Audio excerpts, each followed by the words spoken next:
안녕하세요. 저는 인천 살고 조그만 제과점을 운영하는 40대 여자입니다. 행복이 뭘까라고 생각하면서도 지금 이렇게 글을 쓰고 있다는 사실이 행복일 수 있다고 생각하며 글을 쓰고 있네요. 저는 평범한 가정에서 자라왔습니다. 아버지는 대기업에 다니는 착실한 회사원이었고 어머니는 평범한 주부였죠.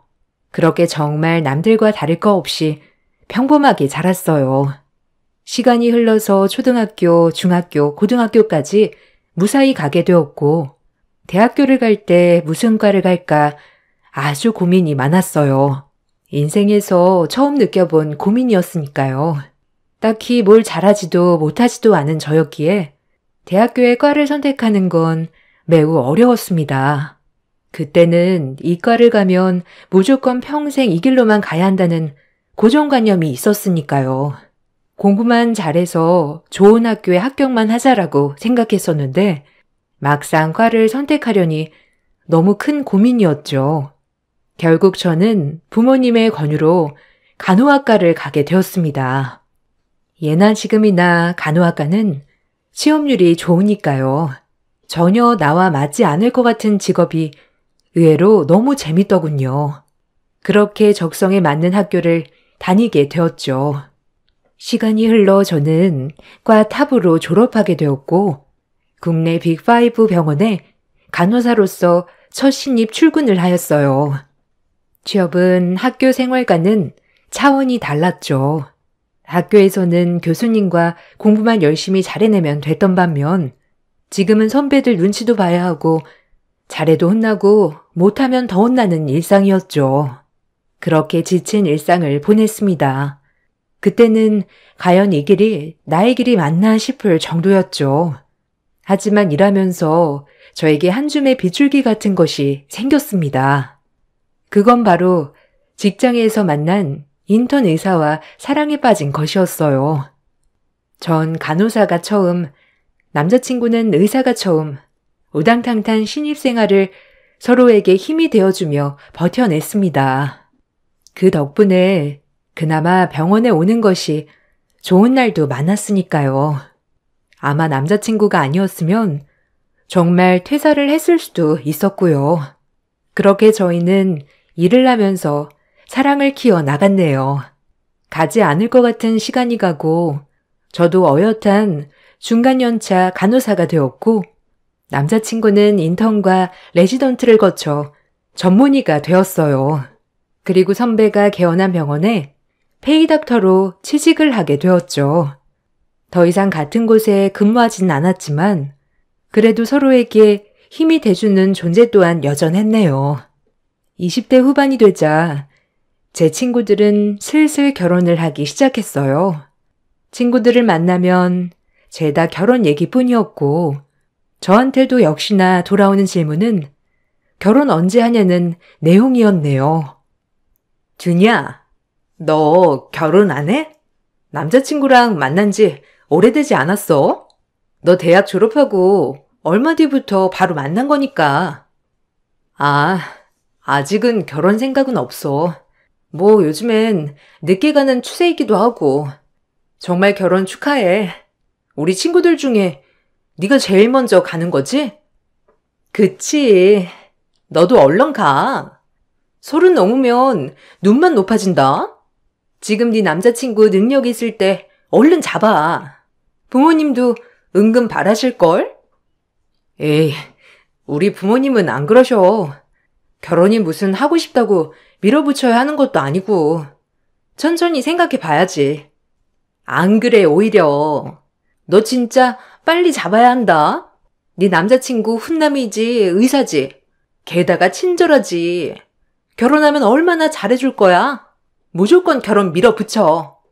혹시 남자친구가 결혼 미루는 거야? 그건 아니지? 너보다 연상이니까 아무래도 진짜 결혼할 여자를 찾는 걸 수도 있어. 너랑은 연애만 하고.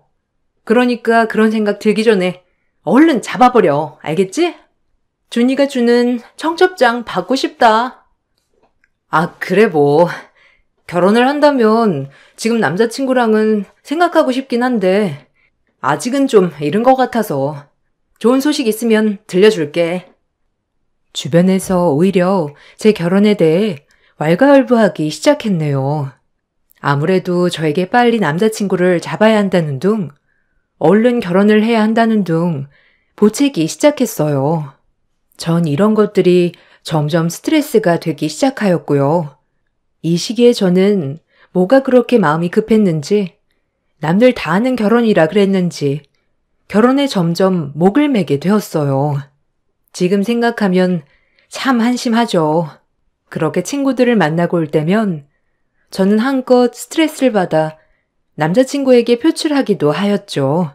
그런 남자친구는 그래도 저를 감싸 안아 주었습니다. 그렇게 저희는 남들의 시선에 구애받지 않고 꿋꿋하게 연애를 이어나가기 시작했어요. 조금 더 시간이 흘러 본격적으로 남자친구 입에서도 결혼 얘기가 나왔죠. 기뻤습니다. 그래도 결혼 얘기를 먼저 저에게 해주니 고마웠기도 하고요. 내심 한편으론 친구들 말처럼 남자친구가 정말 결혼을 다른 사람과 하고 싶어 할 수도 있겠다고 생각이 들기도 했었거든요. 그런 불안감을 떨쳐주고 결혼 준비를 진행해 나갔죠. 저희 부모님은 남자친구를 너무 좋아하셨어요. 직업도 마음에 들어 하셨고 훈훈하고 누구에게나 다정한 사람이었거든요. 뿌듯했습니다. 제 선택이 옳은 것 같았거든요. 어머, 반가워요. 우리 딸한테 얘기는 많이 들었는데 이렇게 보니까 너무 좋네요. 그럼 언제쯤 결혼 생각하고 있어요? 이번 연도 안에 늦지 않게 결혼 준비해 보려고 해요. 저도 내년이면 34살이고 그 전에 하고 싶어서요. 부모님도 준이 많이 보고 싶어 하시고. 아이고, 시원시원하구만. 그럼 날짜는 준이랑 상의해서 정하면 되고 앞으로 자주 놀러 오게나. 딸이 하나라 아들 생긴 것 같아 기분이 너무 좋네. 하나뿐인 딸 듬직한 사이 만나 결혼한다고 하는 것도 너무 좋고. 여보, 그 술 좀 내와. 오늘 잔치 한번 하자. 아유, 좋게 봐주셔서 너무 감사합니다. 저도 준이한테만 들었는데 아버님 어머님도 성격 너무 좋으세요. 제가 더 감사하죠. 그렇게 저희 집은 남자친구를 좋게 본 덕분에 일사천리로 일이 진행되어 갔습니다. 이제 남자친구네 부모님을 찾아뵙는 일만 남았죠. 남자친구네 집에 가기 전에 엄청 긴장했어요. 그 전에 친구들이 의사는 다를 거다. 아마 그 집에서도 스펙 좋은 여자를 원할 거다 등등 말이 많았기 때문에 더 긴장했을지도 모르죠. 그렇게 남자친구 집에 방문했을 때 정말 생각보다 다른 분위기에 놀랐습니다. 어머, 반가워요. 내가 얼마나 기다렸는지 몰라. 우리 서준이 일만 할 줄 알지? 뭐 도통 얘기를 해야 말이지. 네, 안녕하세요. 처음 뵙겠습니다. 서준 씨한테 말씀 많이 들었어요. 서준 씨 말대로 인상이 너무 좋으세요. 아휴, 애 아빠 일찍 죽고 내가 서준이 키우는데 진짜 많이 고생했거든. 그래도 이렇게 잘 커줘서 결혼까지 한다고 하니까 애 아빠 볼 면목이 생기네. 고마워요. 우리 서준이랑 결혼해준다고 해서 내가 아가씨한테 바라는 건 딱 하나밖에 없어요. 우리 서준이가 독자거든. 꼭 아들 하나만 낳아줘요. 이거 말고는 전혀 바라는 게 없어. 아휴, 내가 너무 앞서갔나? 에이, 엄마. 무슨 말을 그렇게 해요. 준이한테 너무 부담이지. 아직 결혼 준비도 하기 전에 도망가겠다. 네? 저도 아기를 참 좋아해서요. 뭐 여건만 된다면 많이 낳고 싶어요. 걱정 놓으세요, 어머님. 생각보다 어머님은 온화하셨고 일찍 아버지가 돌아가신 남자친구를 이렇게 혼자 키워내신 걸 보니 더욱더 존경스러웠네요. 결혼도 하기 전에 아이 얘기를 한 것이 조금 부담스러웠지만 저도 아이들을 많이 좋아하는 편이었기에 문제되진 않았고요. 그렇게 저희는 결혼 준비를 해 나갔습니다. 결혼 준비를 하면서 너무나 행복했어요. 친구들은 겉으론 표현하지 않았지만 저를 제일 부러워하는 것 같았고요. 의사 사모가 된다고 하니 더욱더 그런 느낌이었죠. 아마도 설마 제가 정말 남자친구와 결혼을 할까 하는 생각들을 많이 가졌었거든요. 그런 부분에 있어서 조금은 어깨가 으쓱하기도 했어요. 남자친구 어머님은 저에게 보석들과 결혼 선물을 많이 해주셨습니다. 한편으로 너무 부담스럽기도 하였지만 하나밖에 없는 아들이 결혼한다고 하니 뭐든 다 해주고 싶다고 하셨죠. 이렇게 좋은 남편과 어머님을 만날 수 있다는 것이 너무 좋았어요. 그리고 정말 행복한 날만 있을 줄 알았네요. 뭐든 다 해주고 싶어. 우리 준이한테. 이젠 이 집을 이끌어갈 내 며느리 아니냐. 떡두꺼비 같은 아들도 낳아줄 테고. 아, 어머님 감사합니다. 전 뭘 해드려야 할지. 혹시 어머님 갖고 싶은 가방 있으세요? 저랑 주말에 백화점 가실래요? 아니 됐어. 나 가방 많다.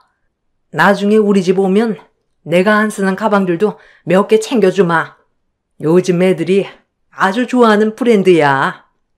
아버님이 일찍 돌아가셨지만 워낙 재산이 많은 집안이었기 때문에 어머님은 남자친구를 키우면서도 부족함이 없었다고 말했죠. 그리고 저에게도 또 한 번 당부를 하신 것은 꼭 아들을 낳아달라고 한 것이었어요. 이 마음의 부담 말고는 다 좋았죠. 그렇게 저의 결혼은 꽃길이 펼쳐질 것만 같았네요. 아니, 그렇게 생각했었죠. 결혼식이 시작되었고 행복한 결혼식을 올렸어요. 그리고 저의 헬게이트의 문이 열렸습니다. 결혼을 하고 시어머니는 무조건적으로 아기를 원하셨기 때문에 휴직을 권하셨죠. 예, 병원에서 3교대 하는 거 힘들지 않니? 아무래도 신체적으로 밸런스가 깨지면 아기 갖는 것도 힘들어질 텐데. 에이, 안 그래요. 저희 병원 간호사들 임신하고도 다니는 친구들도 많고 지금 하고 있는 부서가 그렇게 힘든 부서가 아니라서 어머님 걱정하실 필요 없으세요. 제가 꼭 어머님 좋아하는 손주 안겨드릴게요. 그러니까 걱정 붙들어 매세요. 아이, 그렇다면야 다행인데. 난 아무래도 일하면서 아이 갖는 게 좀 걸린다. 그것도 3교대를 하니까 말이야. 어머님이 걱정하셨지만 남편도 저도 휴직을 원하지 않았기에 저는 계속 일을 다니기로 결정하였습니다. 일은 힘들었지만 바로 전업주부로 살고 싶진 않았거든요. 결혼 후 일을 그만둔다고 생각해 본 적도 없었고 그래서 일과 살림을 병행해 나갔죠. 남편은 병원이 끝나고 집에 와 집안일도 많이 도와주고 있었기 때문에 저와 크게 부딪히는 일이 없었어요. 오히려 저보다 더 깔끔한 성격이라 집을 더 깨끗이 치우는 사람이었죠.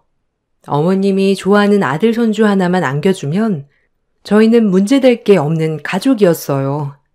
그렇게 결혼한 지 6개월 정도 지났을까요? 시어머니께서는 아이를 보채기 시작했습니다. 저희도 아이를 기다리는 입장이었기에 어머님의 그런 행동들이 많이 부담스러웠죠. 그래도 애초에 원하시던 게 손주였으니 오죽할까 싶었네요. 예, 이번 달도 소식 없니? 아니 너희 혹시 나중에 가지려고 하는 거 아니지? 6개월 정도 됐으면 아기가 들어설 법도 한데. 에이 어머니, 아직 결혼한 지 6개월밖에 안 되기도 했고 저희도 노력 중이에요. 뭐 생기겠죠. 조금만 더 기다려주세요. 어떤 집은 결혼하자마자 들어선다는데 너무 문제 있는 거 아니냐? 병원에서 검사라도 받아봐야 하는 거 아니야? 네? 아직 젊은데요 뭐. 그리고 1년이 지난 것도 아니고 몇 개월밖에 안 됐는데 검사는 조금 생각해 볼게요. 내가 이래서 일을 그만두라고 했던 거다. 3교대 하면 밤에 나가는 일도 많을 텐데 언제 애가 들어서겠니? 에휴. 어머님은 결혼 전에 비추지 않던 모습들을 종종 비춰 보이곤 하셨죠. 아이 얘기만 나오면 표정도 안 좋아지셨고 저에게 문제가 있는 거 아니냐며 은근슬쩍 검사를 받아볼 것을 권유하기도 하였고요. 기분이 많이 나빴지만 참았어요. 모르고 결혼한 것도 아니니까요. 이번 연도 안까지 기다려보고 서준 씨랑 같이 검사해 볼게요. 그리고 일하는 거랑은 전혀 상관없으니까 안심하세요. 안심하긴? 애가 들어섰어도 벌써 들어섰어야 하는데 6개월이나 지났는데도 깜깜무소식이니 내가 조바심이 나서 그런다. 그리고 서준이는 검사를 왜 받아? 우리 아들은 문제 없다.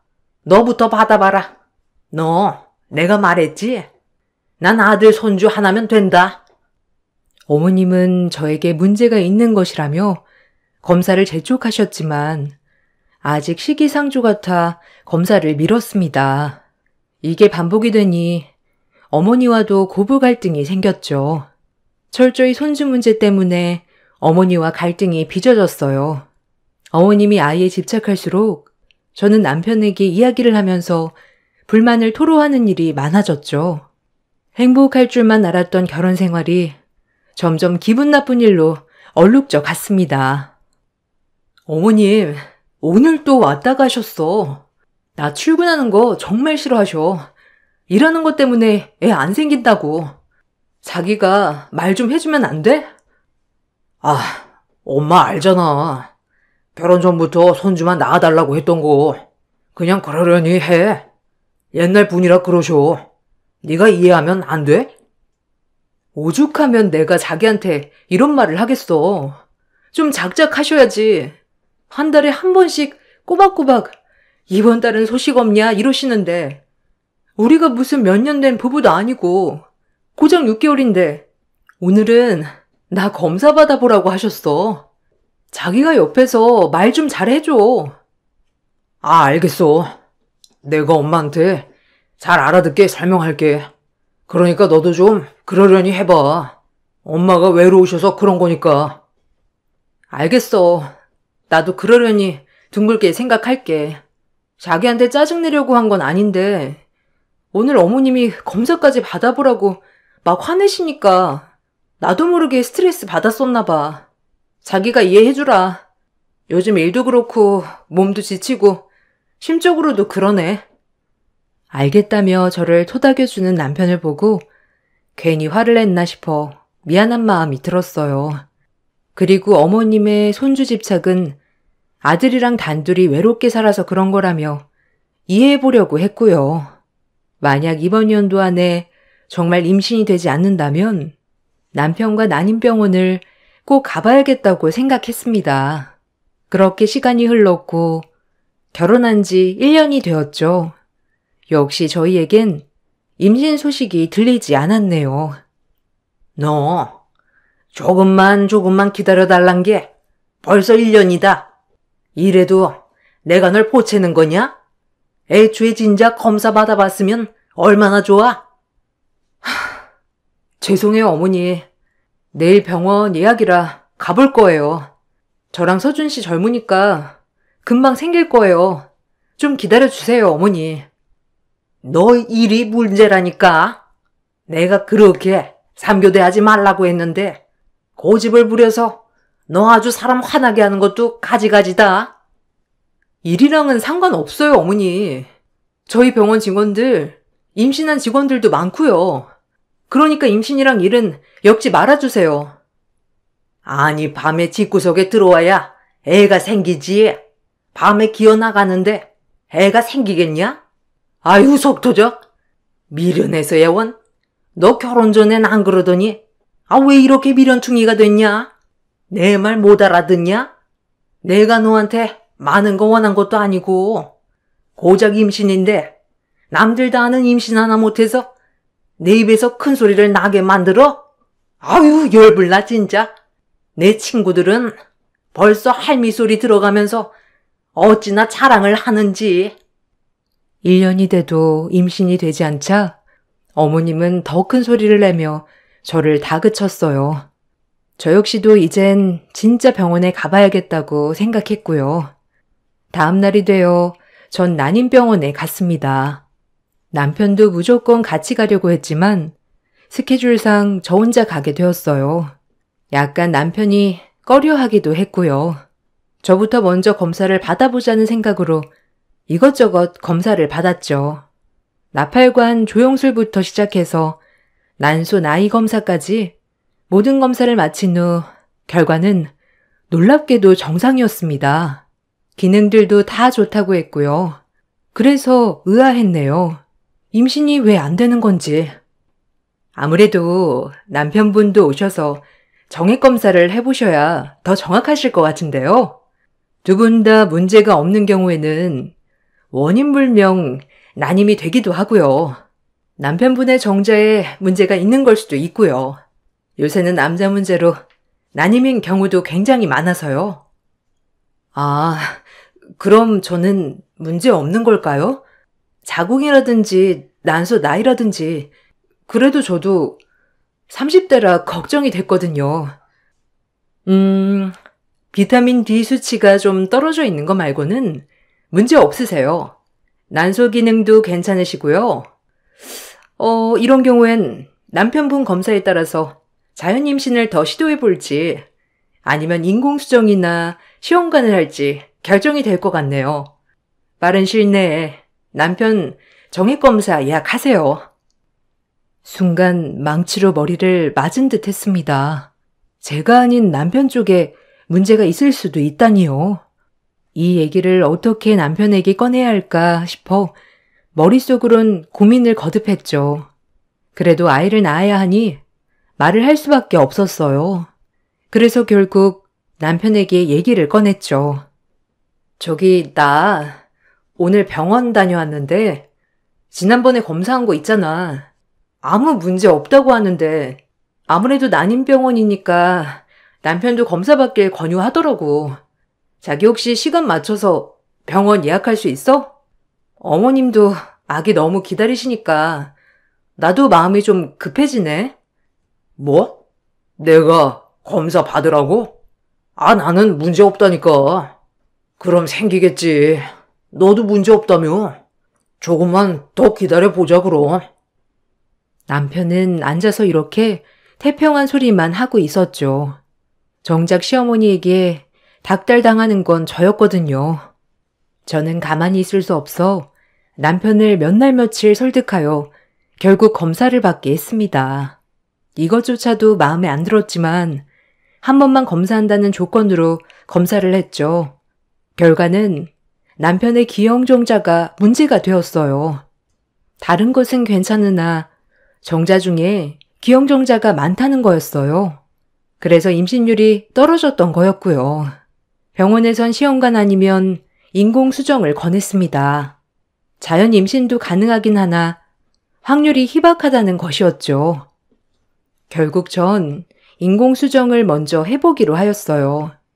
시어머니한테는 둘 다 문제가 없지만 조금 더 확률을 높이기 위해 진행을 한다고 했고요. 시어머니는 이것조차도 탐탁지 않아 하셨지만 설마 아들이 문제가 있다는 것을 알면 많이 상심할까 싶어 말하지 않았어요.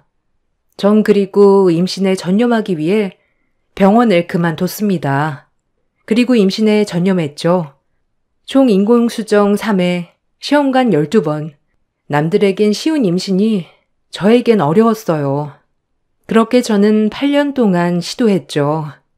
시험관으로 인해 체중 증가와 점점 몸은 망가져 갔어요. 그러는 동안 남편은 점점 밖으로 나돌았네요. 시험관을 하면서 오히려 사이가 악화되었죠. 임신을 포기하지 못하는 저와 그런 저를 이해하지 못하는 남편과 갈등이 쌓이다 보니 남편은 점점 저에게서 멀어져 갔어요. 어리석게도 임신만 하면 다 회복 가능할 거라고 생각했지만요. 시어머니는 볼 때마다 저를 못마땅해 하셨고 폭언은 점점 더 심해져 갔죠. 그리고 더욱더 저는 임신에 집착하게 되었습니다. 한 번만 더 하면 임신되겠지. 그 생각의 반복으로 결국 13번째 시험관을 시도하게 되었어요. 너랑 결혼을 허락하는 게 아니었는데 지금이라도 서준이 나가서 애 하나 만들어 오라고 해야겠다. 너도 할 말 없지? 어머니, 저도 노력하고 있어요. 병원에서 문제가 없다지만 그래도 요새는 원인 불명도 많아서 열심히 하고 있다고요. 이렇게 애 못 낳을 줄 누가 알았냐고? 어휴, 결혼 전에 진작 산부인과 진단서랑 다 떼봤어야 했는데, 어휴, 내가 바보지. 확연히 남편에게 문제가 있음에도 시어머니는 당연히 제 문제인 줄만 아셨고 저를 볼 때마다 저렇게 모욕을 줬네요. 전 결혼을 하고 한 번도 마음 편할 날이 없었어요. 그리고 정말 선물처럼 13번째 만에 임신이 되었습니다. 너무 기뻤어요. 고생 끝이다 라고 생각하며 행복한 생각만 했었죠. 제가 임신을 하니 어머님도 많이 기뻐하셨고요. 밖으로만 나돌던 남편도 제가 임신했다는 소리에 기분이 좋은지 그날은 꽃도 사다 주더라고요. 시험관을 시작하고 처음으로 다시 옛날의 남편으로 돌아온 것 같아 기뻤어요. 하지만 이 기쁨도 오래가진 못했습니다. 임신 중 행복하기만 해도 모자란데 남편에게 여자가 생겼다고 알아버렸죠. 남편이 밖으로 나도는 건 알았지만 그래도 여자를 만나거나 하는 줄은 상상도 못했네요. 결벽증이 있는 남편이었기에 여자 문제가 있을 줄은 상상도 못했습니다. 그때부터 남편의 휴대폰을 염탐하기 시작했어요. 남편의 바람녀는 같은 병원 간호사더라고요. 어이가 없었습니다. 하지만 힘들게 얻은 내 예쁜 아기, 아빠 없는 자식을 만들고 싶지 않았기에 꾹꾹 참았어요. 얼마나 눈물을 흘렸는지 그때만 생각하면 답답하네요. 그리고 그렇게 모른 척하던 나날 중 드디어 뱃속의 아이의 성별을 알게 되는 날이 되었죠. 시어머니는 성별을 알기 전부터 아들 같다며 아들일 거라고 확신하셨어요. 아닐 수도 있다는 생각에 어머님을 진정시켰지만 소용없었죠. 또다시 그 부분이 부담으로 다가왔어요. 그리고 기다리던 성별 아는 날, 저희 아기는 바로 딸이었습니다. 저한테는 눈에 넣어도 아프지 않은 딸이었지만 시어머니는 결과를 듣자마자 대답이 없으셨어요. 가뜩이나 힘들게 얻은 귀한 손주, 본인이 원하지 않은 딸이라 더욱더 배척하셨죠. 너무 속상했습니다. 어느 하나 기댈 곳이 없었어요. 남편이나 시어머니나. 아 참나. 8년 만에 겨우 가진 애가 딸애라고? 내가 뭐 많은 거 바란 것도 아니고 너한테 다른 집처럼 의사 남편 얻었으니 병원 차려줄 돈을 해달라는 것도 아니고 내가 고작 원했던 건 그 손자 하나였는데 그거 하나도 못한다니 나 혼참 기가 막혀. 어머니, 뱃속에 아기가 들어요. 그렇게 막말하지 말아주세요. 그리고 저 혼자 만든 아이도 아니고 서준 씨 아이인데 그렇게 말씀하시면 좋으세요? 어머니, 저한테 그렇게 떳떳할 이유 없으세요. 지금 서준 씨가 밖에서 뭐하고 돌아다니는지나 아세요? 뭐? 너 지금 나한테 큰 소리 내는 거냐? 서준이가 밖에서 뭐라고 다니든 그게 너랑 무슨 상관이냐? 가장이 바깥 일하는데. 어머니, 어떻게 그렇게 말씀하실 수 있으세요? 저 서준 씨 아내예요. 제가 이렇게 말도 못한답니까? 아내가 아내 같아야지. 옆에서 아들도 못 낳아주는데 서준이가 그럼 밖으로 돌지 안 그러냐? 이럴 게 아니라 진지하게 밖에서 대를 이을 아들 하나 낳으라고 해야지. 이건 너도 할 말 없을 거다. 너한테 둘째 기대하기는 다 틀렸고 안 그러냐? 전 이 말을 듣고 뱃속의 아이와 저를 지키기 위해 이혼을 준비했습니다. 철저하게요. 진명이는 일단 제 앞으로 돌려놓았고 남편의 외도 증거도 하나하나 모으기 시작했죠.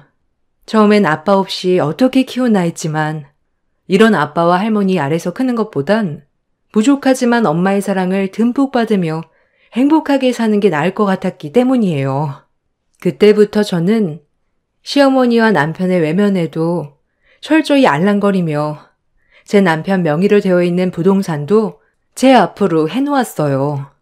남편은 상간녀에게 얼마나 빠졌는지 제가 뭘 하고 다니는 것조차 관심도 없었네요.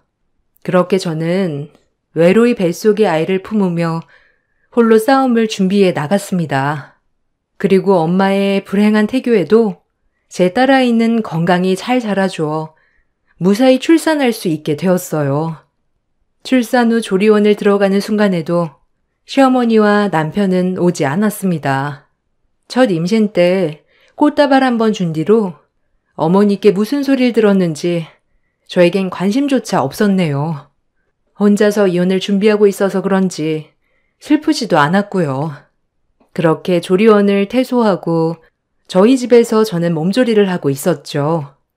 역시나 혼자서 아이를 돌보며 몸조리 중이었어요. 그런데 현관 비밀번호 소리가 눌리며 불청객들이 찾아왔어요. 시어머니와 상간녀였습니다. 황당해서 어이없어 하고 있는데 더 놀랄 것은 그 상간녀는 저희 간호사 시절 후배였어요. 저희 결혼식도 방문한 친구였고요. 남편이 근무하는 병원으로 이직한 뒤 어떻게 구워 삶았는지 둘이 눈이 맞은 거였고요. 시어머니는 냉동실에서 얼음을 꺼내 얼음물을 벌컥벌컥 들이키시더니 먹고 있던 얼음물을 저에게 끼얹으며 독한 말로 저에게 모질게 내뱉었네요. 황당 그 자체였습니다. 아들도 못 낳는 년?